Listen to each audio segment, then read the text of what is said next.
आताचा प्रकार म्हणजे जवळपास 3 प्रकारांचं एकत्रीकरण त्यामध्ये बघा. ॲज सून ॲज, त्याच्यानंतर ॲज सून ॲजचं रूपांतर तुम्हाला नो सूनर दॅन मध्ये करावं लागेल.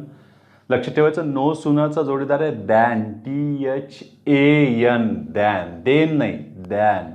आणि तिसरा त्यातला प्रकार करतो म्हणजे हार्डली वेन किंवा स्केअर्सली वेन. हे 3 प्रकार आपल्याला एकत्र घ्यायचे, तर जास्त काही वेळ लागणार नाही आहे, महत्त्वाचंच आहे हे पण. बघा त्यामध्ये as soon as, as soon ॲजचे रूपांतर तुम्हाला करायचे नो सूनर दॅन. एक प्रकारे तुम्ही डिग्रीज करताय बघा. ॲज ॲजच्या मध्ये येणारं सून, सूनचं इथं काय केलं सूनर, होकारार्थीचं तुम्ही नकारार्थी केलं, 2 वाक्यांना जोडलंय, तिथं दॅन कंजंक्शन वापरलंय. आलं नो सूनर दॅन. आणि त्याचं रूपांतर पुढे करायचं तुम्हाला हार्डली वेन. बघा कोणाचा जोडीदार कोण आहे. हार्डलीने आलं तर इथं स्केअर्सली वेन. या पद्धतीची रचना तुम्हाला वापरावी लागेल. त्यात आपल्याला सगळ्यात पहिले शिकावं लागेल ते म्हणजे as soon as. As soon ॲजचं वाक्य. ॲज सून ॲजच्या वाक्यामध्ये 2 भाग पडतील. हे तर टाइम क्लॉजमध्ये आलेले हे सगळे त्याच्यामध्ये बघा. खास करून ॲज सून ॲजवरच आपला भर आहे.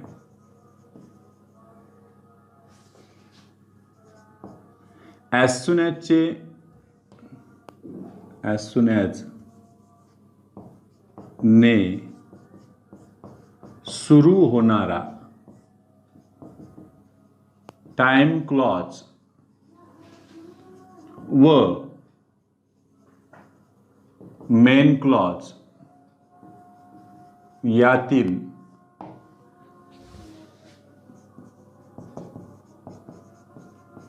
क्रियापदांचा उपयोग तो आपल्याला बघावा लागेल याच्यामध्ये की नेमकी काय काय येणार आहे यांच्यामध्ये, कारण ते रिकाम्या जागा भरामध्ये आपल्याला विचारतात. बघा त्यातलाही पहिला आता टाइम क्लॉज म्हणजे ॲज सून ॲज एवढं लक्षात ठेवायचं. मेन क्लॉज म्हटलं तर प्रधान वाक्य.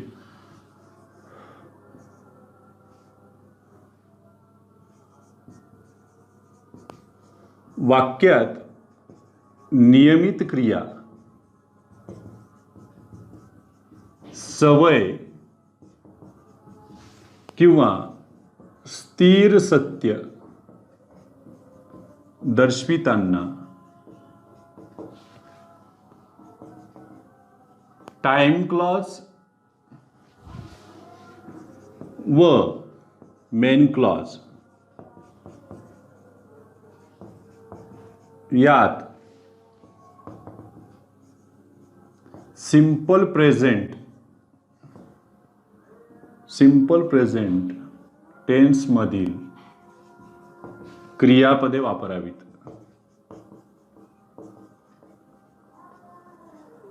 हे आपण टेन्स सिक्वेन्सच्या वेळेस देखील शिकलो होतो, पण याच्यामध्ये काय होतं अर्ध वाक्य देतात आणि अर्ध वाक्य तुम्हाला कंप्लीट करायला सांगतात. एक नाही बघा दोन्हीकडे तेच येतील.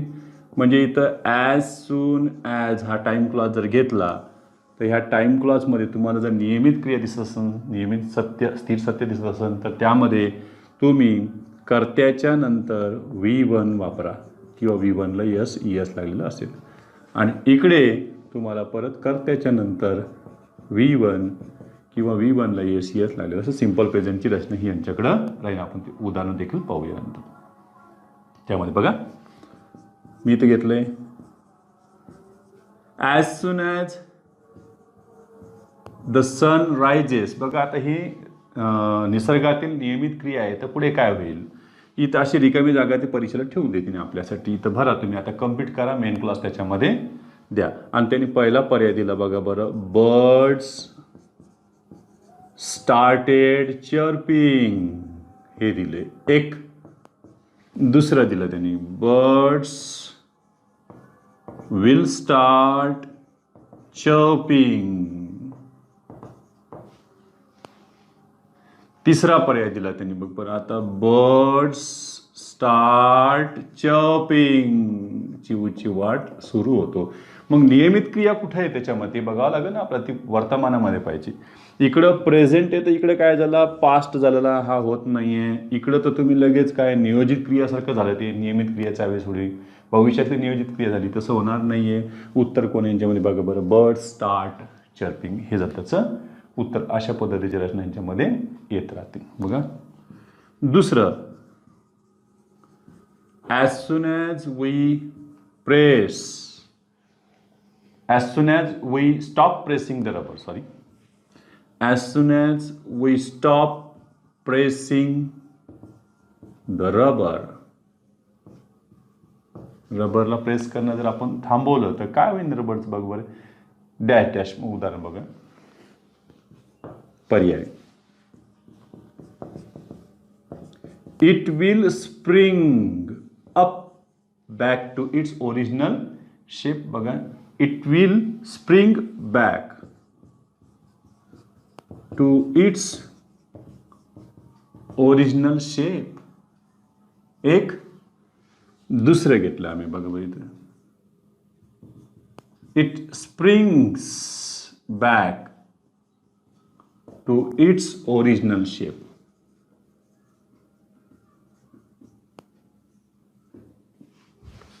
तर हे स्थिर सत्यच मानलेलं आहे त्याच्यामध्ये. बघा बरं, विज्ञानातलं सत्य आहे. रबरला प्रेस करणं थांबवलं तरी परत पूर्ववत त्याच्याच रूपामध्ये येऊन जाते. हे यांच्यामध्ये आलेलं आहे. बघा, as soon as he starts reading, आता बघ त्याची सवय, as soon as he starts reading, रिकामी जागा त्यात घेतलं आम्ही. सगळ्यात पहिले बघा बरं, he will get a headache, आणि दुसरं घेतलं आम्ही, he gets a headache. उत्तर काय करा तुम्हाला, he gets a headache, कारण ती सवय आहे त्याची. काहींचं असतं ना, पुस्तक वाचलं बसलं की डोकं दुखतं. दुसरं त्यातलं बघा, एक झालं वाक्यात नियमित क्रिया आहे. आता जर भूतकाळात घडलेल्या क्रिया असतील तर बघा बरं, लागोपाठ, भूतकाळात लागोपाठ घडलेल्या दोन क्रियांचा उल्लेख होत असेल तर दोन्ही म्हणजे टाइम क्लॉज आणि मेन क्लॉज दोन्हीकडेही तुम्हाला सिंपल पास्टची रचना वापरावी लागेल. मग तसंच तुम्ही भविष्याचं देखील करू शकता. नियोजित क्रिया असेल, भविष्यात घडणाऱ्या दोन क्रियांचा बोध होत असेल, लागोपाठ घडणाऱ्या क्रियांचा बोध होत असेल, थोडक्यात नियोजित क्रियांचा बोध होत असेल तर टाइम क्लॉजमध्ये तुम्ही सिंपल प्रेझेंटची रचना वापरून फ्युचर इव्हेंट दाखवावा. तर मेन क्लॉजमध्ये तुम्ही काय करू शकता, त्याच्यामध्ये सिंपल फ्युचरची रचना वापरू शकता. बघूया आपण त्याच्यामध्ये नियोजित क्रियेचं पहिले पाहून घेऊ, नंतर पास करू. वाक्यात भविष्यात लागोपाठ घडणाऱ्या क्रियांचा उल्लेख करताना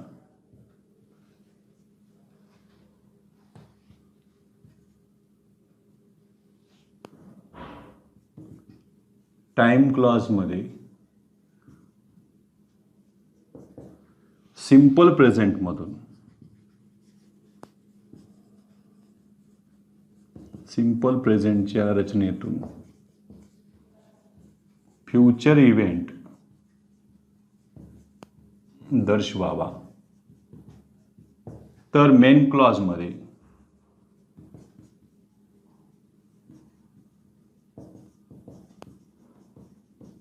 सिंपल फ्युचरची रचना वापरावी. हे यांच्याकडे आले टाइम क्लॉजमध्ये. दोन्हीकडेही जरीही फ्युचर असलं तरी दोन्हीकडे रचनेतून तुम्हाला फ्युचर दाखवता येणार नाही. बघा, म्हणजे इथं ॲज सून ॲजच्या क्लॉजमध्ये तुम्हाला विल शाल अजिबात वापरता येणार नाही, हे लक्षात ठेवायचं. म्हणजे इथं तुम्हाला V1 किंवा V1ला यस यस म्हणजे सिंपल प्रेझेंटची रचना वापरा. त्याच्यानंतर तुमचा जो मेन क्लॉज असेल त्या मेन क्लॉजमध्ये तुम्ही मात्र विल किंवा शालची रचना वापरू शकता. हा फरक लक्षात ठेवायचा. बघूया. As soon as I reach the station, dash, मग सांगा आता. I will give him the parcel. एक दुसरं आम्ही दिलं बघा, I gave him the parcel. काही पण देऊन टाकू मग तुम्ही उत्तर कोण याच्यामध्ये I will give him the parcel. तेवढं का स्क्रीनशॉट.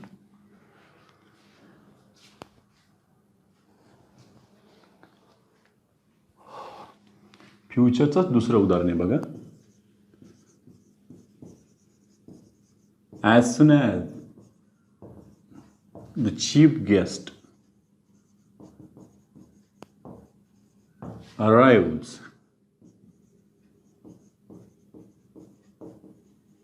the function सांगा, the function starts, the function will start. कोणतं घ्यायचं आहे त्यामध्ये? चीफ गेस्ट आल्यावर काय होतं? फंक्शन सुरू होईल. म्हणजे हे काय झालं? नियोजित क्रिया झालेली आहे त्यांच्यामध्ये. या पद्धतीची रचना येत राहते त्याच्यामध्ये. पुढचं बघा, तिसरं आपल्याला घ्यायचं आहे की दोन्हीच्या दोन्ही क्रिया जर भूतकाळात लागोपाठ झालेल्या असतील तर काय करायचं आहे? पहा, वाक्यात भूतकाळात लागोपाठ घडलेल्या क्रियांचा बोध करून देताना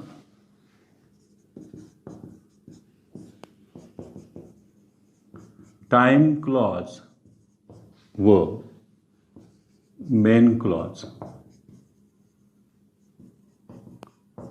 यात सिंपल पास्टची रचना वापरावी. या पद्धतीच्या यांच्याकडे ती रचना तुम्ही घेऊ शकता. टाइम क्लॉजमध्ये बघा, ॲज सून ॲज यांच्याकडे करता वर्बचं सेकंड फॉर्म. त्याच्यानंतर इकडे येणारा मेन क्लॉज, इकडेही वर्बचं सेकंड फॉर्म. बघूया. As soon as I reached the station, the train dash the platform. इथला पर्याय दिला आम्ही मेन क्लासमधला. बघा पर्यायामध्ये लेफ्ट घ्यायचंय का हॅड लेफ्ट घ्यायचंय तर चेक करून घ्यायचं. टाइम क्लॉजमध्ये तो कोणतं फॉर्म आहे? सेकंड. इकडे सेकंड फॉर्मच घ्यावं लागेल तुम्हाला. हे उत्तर घ्यावं लागेल लेफ्ट. हॅड लेफ्ट घेतलं असतं तर याचा अर्थ काय झाला? ती आधीच घडून गेली क्रिया, पण घडली ही तिच्या लागोपाठ ती घडलेली आहे. ते आपण लक्षात यायला पाहिजे. बघा दुसरं, as soon as I heard, as soon as I entered the room, I dash some strange noise. विचित्र आवाज ऐकला. बरं, त्याच्यामध्ये सगळ्यात पहिले घेतलं मी हॅड हर्ड, दुसरं घेतलं फक्त हर्ड. उत्तर काय त्याच्यामध्ये? हर्ड या पद्धतीने घेता येईल. तिसरं बघा, as soon as he saw a snake. ही सांगा आता त्याच्यामध्ये सगळ्यात पहिले ही रन्स अवे. दुसरं ही हॅड रन अवे. तिसरं ही रॅन अवे. साप पाहताच पळाला तो, आधी पाहिल्यानंतर पळाला. मग उत्तर कसं त्याच्यामध्ये? ही रॅन अवे. या पद्धतीचं असणे. बघा आपण आधीच पाहिलं की सिम्पल प्रेझेंटची जोडी येऊ शकते, सिम्पल पास्टची जोडी येऊ शकते, पण सिम्पल फ्युचर जोडी येत नाही. यामध्ये काही उदाहरणं थोडेसे वेगळे सुद्धा राहिलेले आहेत. त्याच्यामध्ये काय की नियोजित क्रिया जेव्हा असतात तेव्हा सिम्पल प्रेझेंटच्या ऐवजी टाइम क्लॉजमध्ये प्रेझेंट परफेक्ट देखील येऊ शकतो आणि त्याच्या जोडीला पुढे सिम्पल फ्युचर होऊ शकतो. तसंच ह्यामध्ये सुद्धा बघा की सिम्पल पास्टच्या जोडीला सिम्पल पास्टच नाही तर बघा सिम्पल पास्टच्या ऐवजी टाइम क्लॉजमध्ये म्हणजे ॲज सून ॲजच्या क्लॉजमध्ये तुम्हाला पास्ट परफेक्ट टेन्स देखील वापरता येतं, कारण ती आधी घडलेली क्रिया आहे. परंतु मेन क्लॉजमध्ये तुम्हाला पास्ट परफेक्ट कधीच वापरता येणार नाही, तिथे हॅड प्लस थर्ड फॉर्म घेता येणार नाही. एवढं लक्षात ठेवावे. बघा एवढं घ्या स्क्रीनशॉट.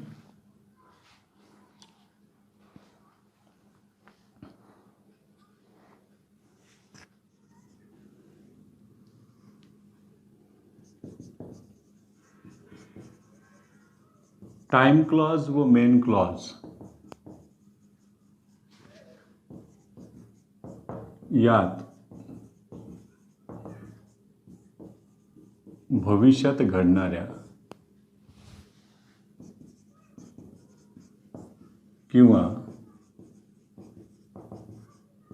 भूतकाळात घडलेल्या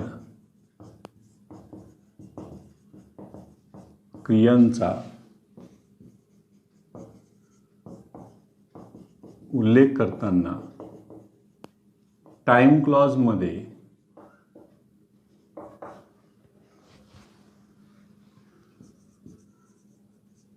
प्रेझेंट परफेक्ट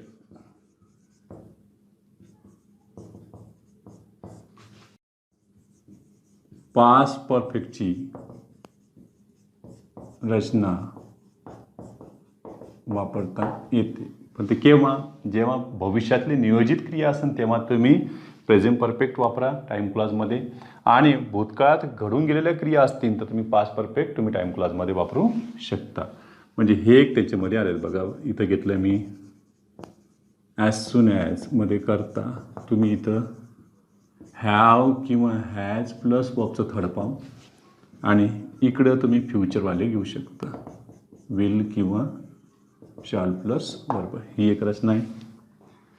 पास्टमध्ये जर तुम्हाला जायचं असेल तर तुम्ही घेऊ शकता ॲज सून ॲज, त्याच्या पुढे करता ही आधीच घडलेली क्रिया असेल तर हॅड प्लस वर्बचं थर्ड फॉर्म घ्या, आणि इकडं मात्र तुम्हाला वर्बचं सेकंड फॉर्मच वापरावं लागेल D E D T. Main क्लॉजमध्ये तुम्हाला परफेक्टचा आस्पेक्ट वापरता येणार नाही, एवढं लक्षात ठेवा. या पद्धतीची रचना आहे. बघूया त्यांच्यामध्ये एक एक example. As soon as they have paid the first installment, we will deliver them. We will deliver them the refrigerator.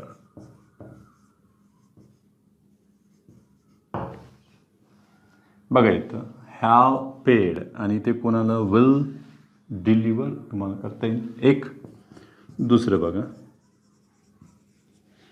As soon as त्याच्यामध्ये घेता येईल. पुन्हा बघा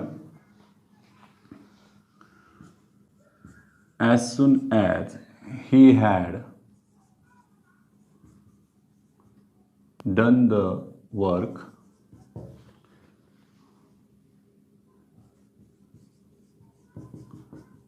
he left the office.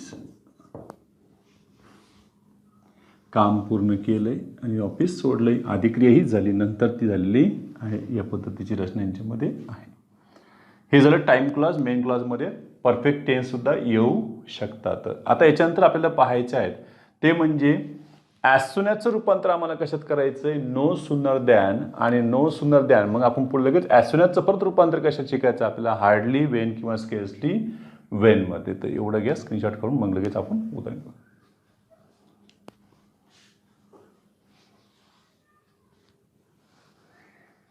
बघा आता तिन्ही गोष्टी, एक गोष्ट शिकलो त्याच्या आधीच आपल्याला ह्या दोन प्रकार शिकायचे आहेत. यामध्ये बघा टाइम क्लॉजमध्ये सगळ्यात पहिले आलं आहे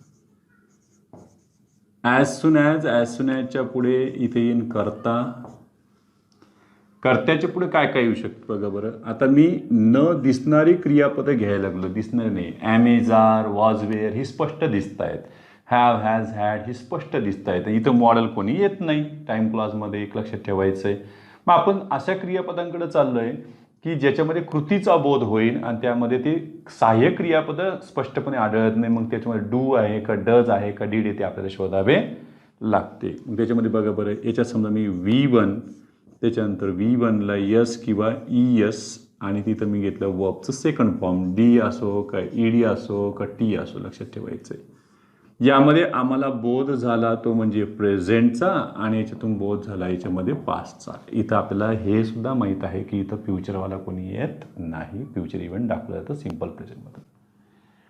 फार तर इथं तुम्हाला हॅव प्लस V3 आलं असतं. हॅव प्लस V3 किंवा हॅज प्लस V3 आलं असतं ते प्रेझेंट परफेक्ट झाले असते. हॅड प्लस V3 आलं तर ते पास्ट परफेक्ट झाले असते. एवढं म्हणजे तुम्हाला हॅव हॅज हॅड हे स्पष्ट रूपात दिसले असते. एक इकडे जो मेन क्लॉज आलेला आहे बघा बरं, ह्या मेन क्लॉजमध्ये काय आहे, इकडचं करता, त्याच्यानंतर इथं V1ला यस लागले नियमित क्रियेसाठी, नियोजित क्रियेसाठी येईन विल किंवा शाल प्लस वी मूळ रूप आलं त्याच्यामध्ये. हे कोणासाठी आलेले जोडीला, हे जोडीला आलेले आहेत ह्या प्रेझेंटसाठी बघा बरं, हे प्रेझेंट आला इथं.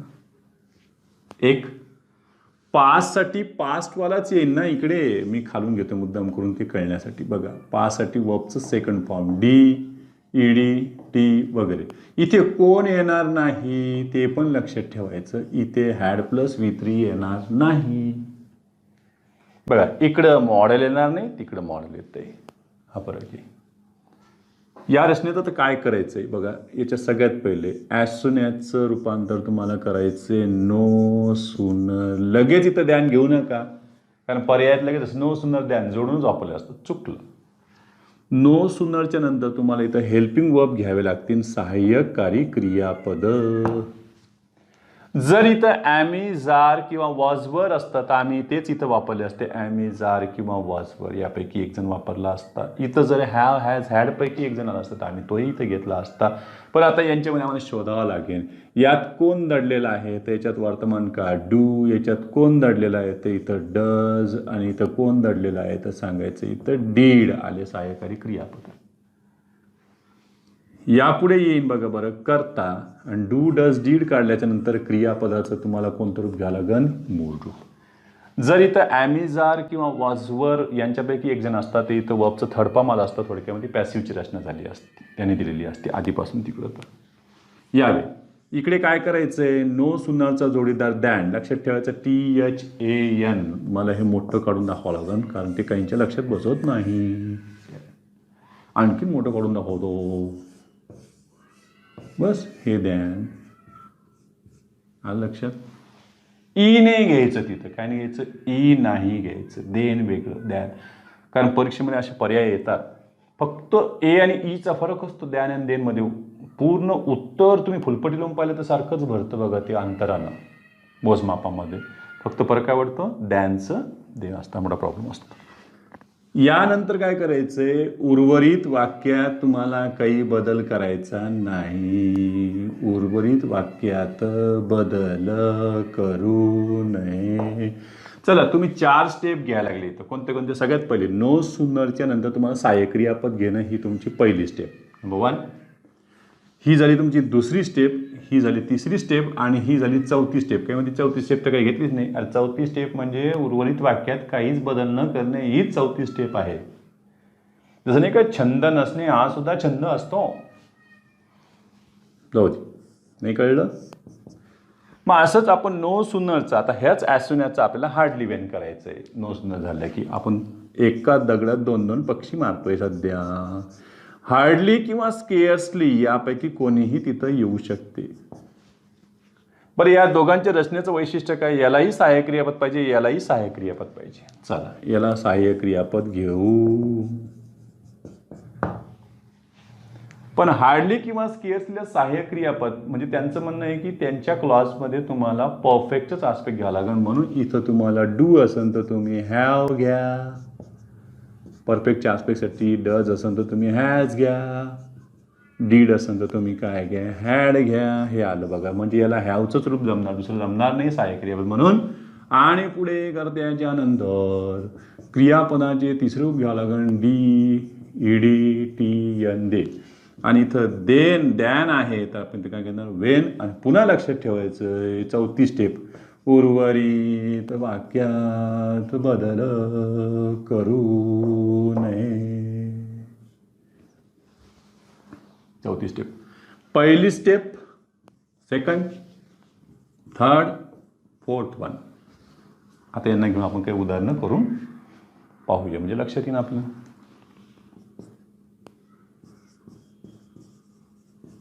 as soon as the teacher entered the class, all the students stood up. शिक्षक वर्गात प्रवेश करताच खाली सर्व मुले उभी राहिलीत. बघा बरं इथं as soon as the teacher entered. Sir इथं तर पास्ट टेन्स आलेला आहे. आता आपण तेवढ्याच बघायचं, पुढच्या वाक्यात बदल करायचा नाही. एक सगळ्यात पहिले आपण करूया, याला आपण ए नंबर देऊन टाकू, याला बी नंबर. चला, नो सूनर सांगा आता. नो सूनर द टीचर, असं जर तुम्ही उत्तर घेत असाल तर चुकलेलं आहे, डोकं लावायचं काम नाही, पुढे नाही लिहिलेलं ते बरोबर. इथंच चुकलं. नो सूनरला सहाय्यक क्रियापद पाहिजे. एक. चला आम्ही दुसरं देतो, येतं म्हणजे पर्याय. नंबर देत नाही मी यांना, सध्या प्रॉब्लेम होऊन जाईल पर्याय देताना. दुसरा पर्याय देतील ती बघा. No sooner did the teacher entered असं दिलं होईल का बरोबर. आता पुढे वाचायचं काही काम नाही, चुकलेलं आहे. डीड आल्यावर साहेब इथं ईडी लावायचं का परत नाही, आउट. मग तिसरा पर्याय एक एक एक सांगतो कसं कसं चूक करू शकतो परीक्षक. No sooner did the teacher enter, आलं मूळ रूप एंटर द क्लास देन. बरोबर आहे का चुकलंय. चुकलंय. नो सूनरला काय पाहिजे तिथं दॅन पाहिजे, देन नाही. काय पाहिजे दॅन. चला इथलं मी थोडंसं दुरुस्ती करून टाकतो तुम्हाला समजण्यासाठी. बघावं. Than all the students stand up. चल हे बरोबर आहे का चुकलंय. शेवट पण बघा लागणार चौथ्या स्टेपपर्यंत. जर हे चुकलेलं कशामुळे चुकलंय सांगा बरं. काय म्हणते बघा ना सर, इथं डीड काढलं की नाही आपण, तर डीड काढल्यावर इकडे मूळ रूप घेतल्यावर तिकडचं पण मूळ रूप घ्यावं लागेल ना. असं कसं जमन. काय म्हणते बघ, हे डीड कॉमन काढून दोघातला भूतकाळ कॉमन काढला सर आम्ही. हे बघा डीड, तसं जमणार आहे का नाही. याचा एरिया कुठपर्यंत होता, कॉमापर्यंत. मग याचा एरिया कुठपर्यंत आहे, दॅनपर्यंत. लक्षात ठेवायचं आहे. नो सूनर दॅनपर्यंत. म्हणजे इथं प्रॉब्लेम आलेला आहे म्हणून हे चुकलेलं आहे. मग आता करेक्ट करावं लागेल आम्हाला. काय no sooner did the teacher enter the class. परत इथं दॅन घेण्यात घेताना देन झालं, मग सगळा गोंधळ. All the students stood up. उर्वरित वाक्यात आपल्याला बदल करायचा नाही. आता हे झालं करेक्ट. या पद्धतीने मी सगळीकडे करून दाखवलेले बघ काय काय चुका करू शकतात. एक. तसंच आपण हार्डली वेनकडे सुद्धा जाऊया. पहिले आपण थोडंसं ॲज सून ॲज नो सूनरचे उदाहरण करूया, नंतर दोघांनाही एकत्र घेऊया. बघा दुसरं उदाहरण घेतलं मी इथं. As soon as he saw a snake he ran away. पळाला की तो, साप नाही तो. चला मग काय करणार इथं. ॲज सून ॲजच्या ऐवजी नो सूनर आले इथं. मग इथं कोण घ्यायचं सहाय्यक क्रियापद सॉ. सॉमध्ये कोण आहे, ॲमेझार आहे का, वाजवेर आहे का, नाही तर पण मध्ये घ्यायचं वाज नाही का, WAS असं वाज असतं कधी. इथं कोणी सहाय्यक क्रियापद भूतकाळामध्ये डीड ही सॉ.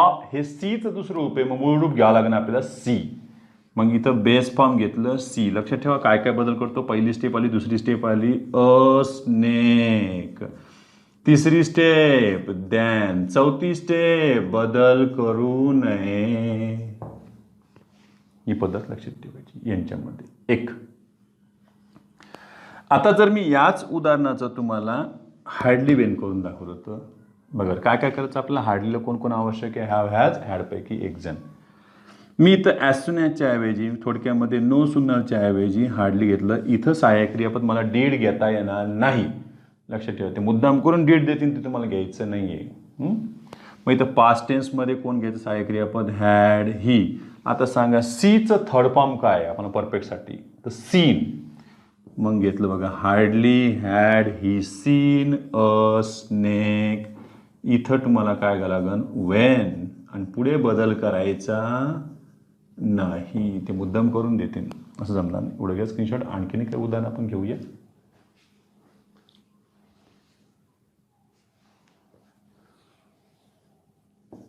तिसरं उदाहरण आपण दोन्ही दोन्ही करून बघतोय. बघा बरं. As soon as I reach the station,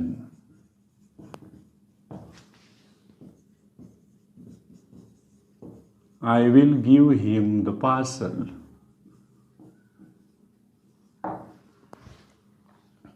काय काय करता येईल यांच्यामध्ये बघा. यात सहाय्यक क्रियापद कोण आहे ते पहिले शोधायला लागायचं. इकडे जर फ्युचर असेल तर इकडे 100% प्रेझेंट आहे. मग प्रेझेंट आहे त्याच्यामुळे सहाय्यक क्रियापद सध्या कोण आहे? डू आहे. हे आपल्याला नो सुनरच्या याच्यामध्ये कामात पडणार. थोडक्यामध्ये काय, ॲज सुन ॲजचं नो सुनर करताना आपण काळात बदल करत नाही हे लक्षात ठेवायचं. पण जेव्हा आम्ही ॲज सुन ॲजचं हार्डली वेन करू त्यावेळेला आपण काळात बदल करतो. लक्षात ठेवा. सिम्पलला आपण परफेक्टमध्ये घेऊन जातो. यावे सगळ्यात पहिले याच्याऐवजी घेतलंय तुम्ही नो सुनर. इथे सहाय्यक क्रियापद काय घ्यावं लागेल आपल्याला? Do I base form rich. जरी स्पेलिंगमध्ये बदल नाही झाला तर तो बेस फॉर्म आहेच. द स्टेशन, दॅन, बाकी काही चेंजेस होत नाही. I will give him the parcel. आता याचंच तुम्ही जर हार्डलीमध्ये घेतलं असतं तर काय झालं असतं बघा बरं. हार्डली इथं डू आहे तर तुम्हाला इथं हॅव घ्यावं लागेल कारण आय सोबत हॅव. हॅज जमत नाही तिथं लक्षात ठेवायचं. हार्डली हॅव आय रीचचं थर्ड फॉर्म झालं रीच्ड द स्टेशन. इथं वेन आणि पुढं काही चेंजेस होणार नाही. I will give him the parcel. बघा काय काय चेंजेस करतो ते आपण पाहत चालावे तिथं. पुढचं आणखीन एक उदाहरण बघा. As soon as the bell rang. Bell एक वचनी करता आहे आणि पुढं आलेलं रँग याला काही एस एस लागलेलं नाहीये. याचा अर्थ हे रिंगचा भूतकाळ आहे रँग. लक्षात ठेवा. रिंग, रँग, रंग थर्डफॉर्म आपल्याला आले पाहिजेत. बघा त्याच्यामध्ये रँग.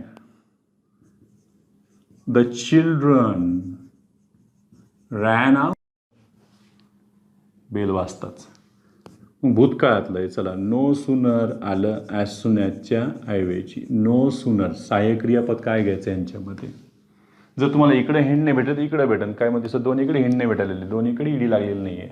मग भूतकाळ कळा पाहिजे की याच्यासोबत यस यस लागलेलं नाही. मग आलं बघा. Did the bell. Base form त्याचं काय झालंय? रिंग. Sorry common ring. काय पाहिजे इथं? दॅन. आणि बाकी काही चेंजेस होणार नाही. The children ran out. एक हार्डलीमध्ये सांगा.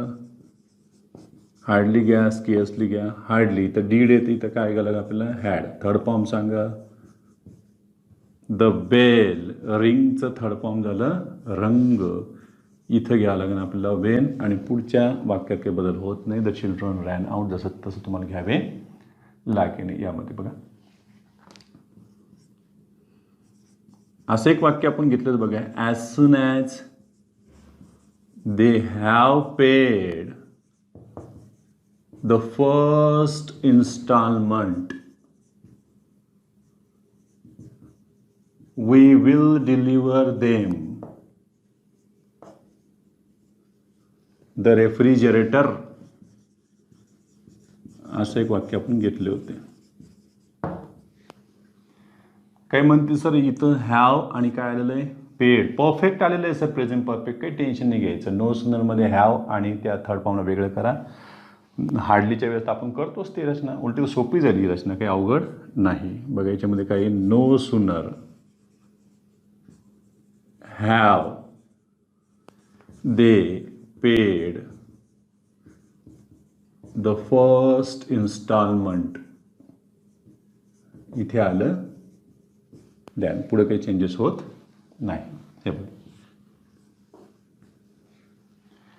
सेम त्याच्याच ठिकाणी फक्त हार्डली घ्या. काय हार्डली हॅवचा हॅवच ठेवा. Hardly have they paid the first instalment. फक्त इथं वेन घ्या. बाकी काही चेंजेस होत नाही. त्या पद्धतीने रचण्याची चालत राहील. बघा as soon as I left the room. बघा ही रशड इन. मी बाहेर गेलो तो आत आला. एवढंच फरक पडलं. बघ बरं. As soon as I left the room he rushed in, मी बाहेर तो आत. चल याच्याऐवजी काही नो सूनर, सहाय्यक क्रियापद डीड. इथं नाही कळत, इथं बघ रश्ड, त्याच्यामुळे कळते भूतकाळ इथं आहे. डीड आय, मूळ रूप आलं पाहिजे आम्हाला लिव, नाही तर लिहिताना याला व्ही. लक्षात ठेवा, ते लिवचा अर्थ राहणे, हे लिवचा अर्थ सोडणे, अपोजिट एकमेकाचे. No sooner did I leave the room than, पुढे काही चेंजेस होत नाही, ही रश्ड इन जशात तसं. याचंच तुम्ही हार्डली केले ते काय होईल, हार्डली हॅड, इथं डीड आहे तिथं काय had, had I left, third form.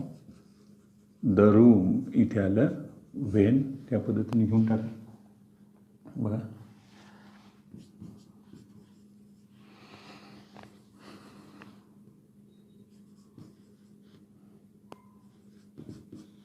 You will go, तुम्ही जाऊ शकता जसं सामना सुरू होईल. बघा बरं, you will leave as soon as the match goes out. आता ॲज सून ॲज सुरुवातीला नाही आहे, मध्ये आलेलं आहे. मग मध्ये आलं म्हणून काय नो सूनर हार्डलीला पण मध्ये घेता येईल का, तर नाही घेता येणार, त्यांना सुरुवातीलाच ठेवावं लागेल. आपल्याला लक्षात ठेवायचं आहे, कारण त्यांचा कोऑर्डिनेटर आपल्याला घेता आला पाहिजे, तो दॅन आहे, त्याच्यानंतर वेन आहे, ते सोबत आले पाहिजे. इकडच्याला लक्ष ठेवा. मग चला इथं सुरुवात करा, नो सूनर, नाही तर काही जण लगेच म्हणजे no sooner will you leave असं करायचं नाही, ते मुद्दाम करून तुम्हाला प्रॉब्लेममध्ये आणतील. No sooner does the match, गोला आता यस परत लावू नका, go out than you will leave. एक हार्डलीमध्ये घेतलं असतं, गायला असतं हार्डली डज आलंय, तर इथं has, hardly has the match, गोचं third form gone, gone out, इथं घेतलं वेन, यू विल लिव. एवढं घ्या, आणखीन घेऊ होताना.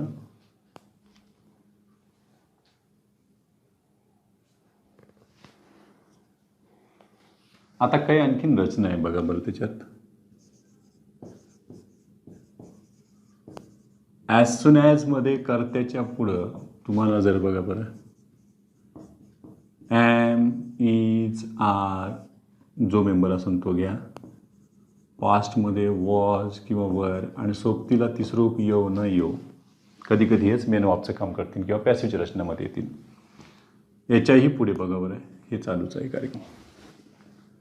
अशी रचना आली तर काय करायचं आहे, याचं नो सूनर करत असताना जे काही सहाय्यक क्रियापदे त्यांना तुम्ही वापरा, जे असतील ते. ॲम असेल तर ॲम, इज असेल तर इज, आर पास्टमधलं वॉज किंवा वर, करता असेल तर घ्या, ऑप्शनल एलिमेंट येतो इथे. दॅन बाकी काही चेंजेस होत नाही, पुढे जे आहे ते राहतील. त्यांचंच तुम्ही जर हार्डली किंवा स्केअर्सली करायला गेले तर जिथं ॲम, इज, आर येईन तिथं वर हॅव, हॅज प्रेझेंटमध्ये वापरा. वॉज वेअरसाठी तुम्ही काय वापरा, इथं हॅड वापरा पास्टवाला. पुढे करता. आता ही बीची रूपे असल्या कारणानं याच्यामध्ये आम्हाला बीचं रूपाचं अस्तित्व द्यावं लागेल ना, मग बीचं रूप आम्ही तिसरं रूप वापरूया. म्हणजे इथं कोण येईल, बीन. हे बीचं कितवं रूप घेतलं, थर्ड फॉर्म. थर्ड फॉर्म असं हे पुढचं क्रियावाचकाचं तर घ्या, नसेल तर राहू द्या. इथं घ्या वेन. बघू यांच्यामध्ये उदाहरण काय काय होऊ शकतं. बरे, as soon as he is ready we shall leave. जसं तो तयार होईल तसं आपण निघू. बघा मग याच्यामध्ये तुम्ही याला काढलं, काय घेतलंय, नो सूनर. लगे इथं डज वगैरे काही घेऊ नका. इज याच्या पुढे काही तिसरं रूप नाही आहे, हे स्वतःच मेन वर्ब आहे. No sooner is he ready, इथे आले दॅन, पुढे काही चेंजेस होत नाही. We shall leave. आता याला आपल्याला हार्डलीमध्ये कन्वर्ट करायचं आहे, लक्षात ठेवायचं आहे. मग काय आलं इथं हार्डली, इथं लगे इज घेता येणार नाही. मग काय केलं आम्हाला, हॅज ही सोबत हॅज घ्यावं लागेल बघा. Have हॅजपैकी has. ही हे बीचं रूप आहे. इज बीचं तिसरं रूप घेतलं आम्ही बीन. बघा hardly has he been ready when we shall leave. म्हणजे आले उदाहरण या पद्धतीची.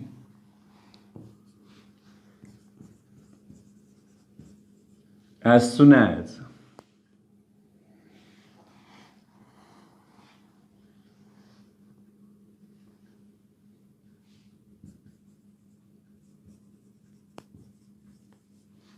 The chutney is prepared. It will be served. तयार होताच वाढू तिला. बघा आता इथं इज आणि प्रिपेअर्ड हे थर्ड फॉर्म आलेलं आहे सोबतीला दिसतंय. बीचं रूप आहे. पहिले याचं नो सुनर करून घेऊया आपण. No sooner is the chutney prepared. इथे आले दॅन. बाकी काही चेंजेस होत नाही. हार्डलीमध्ये परत लक्ष ठेवायचं इज आहे. हार्डली हॅज द चटणी. मग ईजचं अस्तित्व याच्यात पाहिजे. मग थर्ड फॉर्ममध्ये आलं ते बीन आलं का बीचं तिसरं रूप आणि हे बाकी हे तिसरं रूप जसं तसं ठेवून द्या. Prepared Wien it will be served. जसं तसं तुम्ही घ्यावे. ते ह्या पद्धतीचे ॲमेझार आले वॉजवर आले तर रचना लक्षात ठेवायचं आहे. ॲमेझार असो की वॉजवर असो तुमचं हार्डलीमध्ये स्केल्सलीमध्ये तुम्हाला बीन घ्यावं लागेल. परफेक्टमध्ये जी काही असेल ते तेवढं घ्या. आणखीन घेऊ आपण थोडे उदाहरण.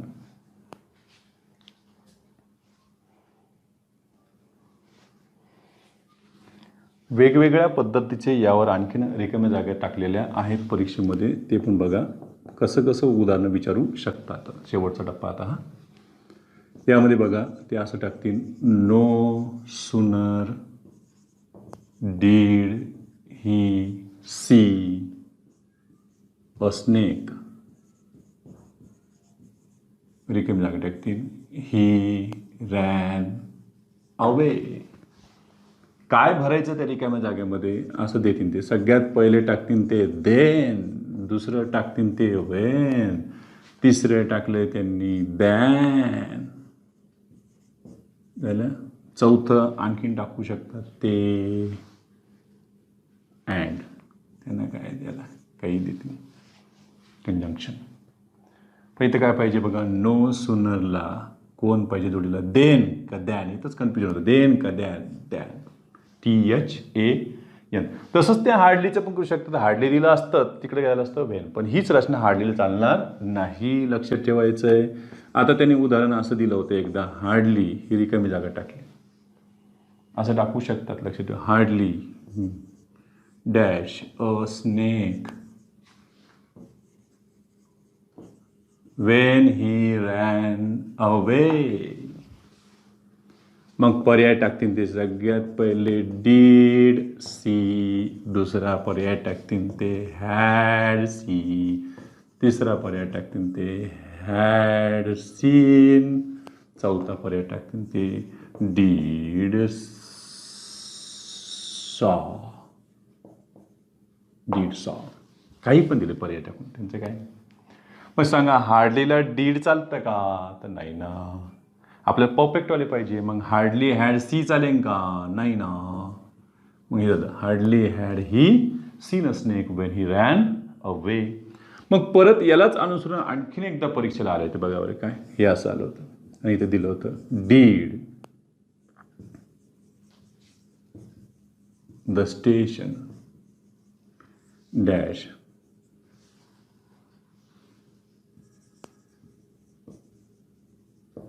I gave him the parcel.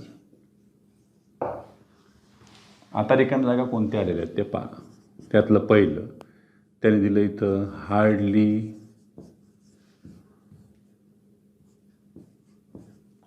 Wien. दुसरं दिलं त्यांनी नो सुनर देन. तिसरं दिलं नो सुनर दॅन. काय घ्यायचं इथं 100%. हार्डली वेन छान वाटतं पण इथं बघ बरं कोण आहे. डूचं रूप आलं इथं लक्षात ठेव. तिथं जर हॅवचं रूप असतं हॅव हॅज हॅडपैकी हॅड इथं असतं आणि इथं रिचड असतं तर आम्ही 100% कोण घेतलं असतं हार्डली. हे घेतलं नाही. इथं प्रॉब्लेम झाला ना, हे होत नाही ना. उत्तर कोण याच्यामध्ये नो सुनर डॅश दॅन. कशी पण रिकामी जागा पेपरला ते टाकू शकतात. इतकंच नाही तर ते नो सुनर किंवा हार्डली वेनचं एखादं उदाहरण देतील आणि ते मध्ये याच्यामध्ये चूक कुठे येते आम्हाला सांगा. करेक्ट आहे का इनकरेक्ट सेंटेन्स हे सुद्धा ते परीक्षेला विचारू शकतात. बघा बरं. Choose the incorrect part of the sentence. भिन्न भिन्न पद्धतीचे यांच्यामध्ये येऊ शकतात. बघा.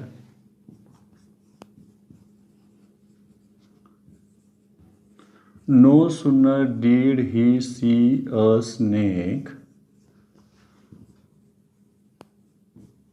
than he had run away. कुठं चुकलंय ते शोधत बघा ना आपल्याला. बघा बरं. हे शोधत असताना त्याचे टप्पे पाडायचेत कधी पण. झालं. आता त्यांनी दिले बघा ह्या ए नंबरचा टप्पा, त्यांनी दिला हा बी नंबरचा टप्पा, हा दिला सी नंबरचा, हा डी नंबरचा टप्पा. यांनी जरी ABCD दिलं तरी आपण कसं ठेवायचंय.